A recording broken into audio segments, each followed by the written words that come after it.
Assalamualaikum warahmatullahi wabarakatuh. Alhamdulillahilladzi hadana li hada wa ma kunna linahtadiya laula an hadanallah. Asyhadu an la ilaha illallah wa asyhadu anna Muhammadan abduhu wa rasuluh alladzi la nabiyya ba'dah. Amma ba'd. Before I begin to give a speech, I would like to invite you to thanks to Allah the Almighty who has given us mercy and blessings. Salawat serta salam semoga tercurah pada junjungan kita, yaitu Nabi Muhammad Sallallahu Alaihi Wasallam. Yang terhormat Bapak dan Ibu Dewan Juri serta teman-teman seperjuangan yang diridhoi oleh Allah. Pada kesempatan kali ini, izinkan saya menyampaikan sebuah materi yang berjudul Takwa sebagai bekal di akhirat. Ayuhal muslimun, di dalam realita kehidupan beragama sebagai umat muslim yang sejati mungkin tidak lepas lagi mendengar dua kata ini, yakni iman dan takwa. Pernahkah sejenak kita merenungi apa sih iman itu dan apa sih takwa itu?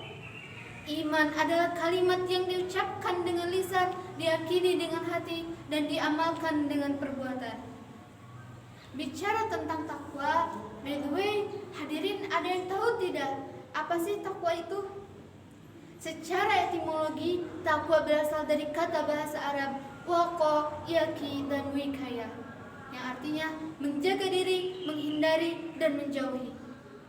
Sedangkan secara terminologi, takwa adalah takut kepada Allah berdasarkan kesadaran dengan menjalankan segala perintahnya dan menjauhi larangannya. Rasulullah Shallallahu Alaihi Wasallam mengajarkan, Innallaha la yanzuru ila suwarikum wa amwalikum walakin yanzuru ila qulubikum wa a'malikum. Allah itu tidak melihat rupamu, tidak melihat hartamu, tetapi Allah melihat hatimu dan perbuatanmu. Jadi, yang menjadikan derajat manusia tinggi di hadapan Allah adalah ketakwaannya. Nah, kita tahu binatang saja harganya tidak sama, iya kan? Sapi yang paling gemuk, yang paling mahal harganya, karena kemahalan sapi terletak pada dagingnya. Lain dengan perkutut. Perkutut lebih mahal dari sapi, padahal dagingnya lebih sedikit. Mengapa? Karena kemahalan perkutut terletak pada suaranya. Lalu bagaimana dengan manusia?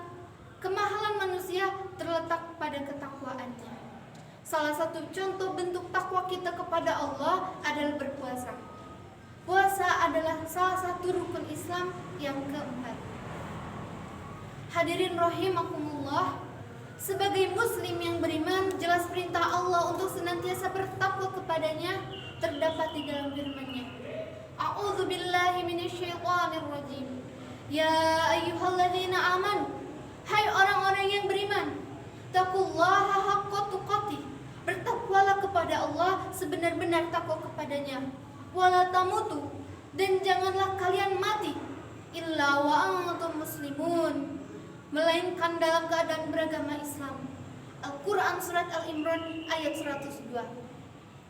Berdasarkan ayat tersebut, dapat kita ambil penggalan haqqa tuqatih yang bermakna bertakwalah kepada Allah selagi batas maksimal yang dimilikinya.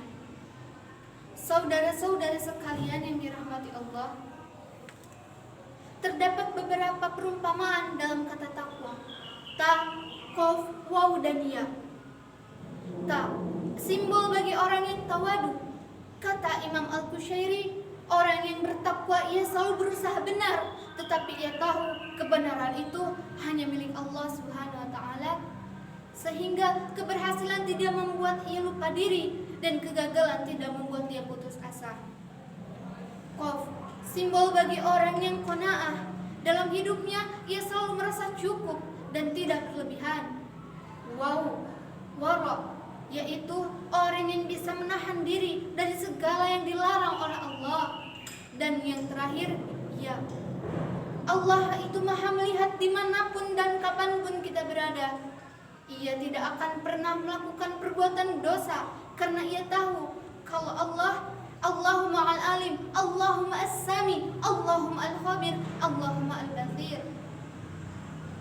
Saudara-saudara sekalian, dari sekilas penjelasan tersebut dapat kita ambil beberapa poin penting, yaitu kita terkadang mengucapkan takwa dengan mudahnya saja, tanpa memikirkan, tanpa menjalankan kewajiban kita dan menjauhi larangannya.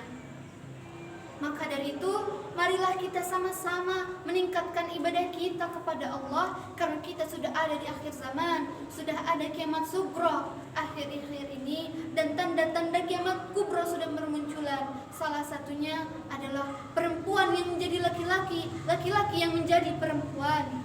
Na'udzubillah summa na'udzubillah min dzalik, wallahu a'lam bishawab.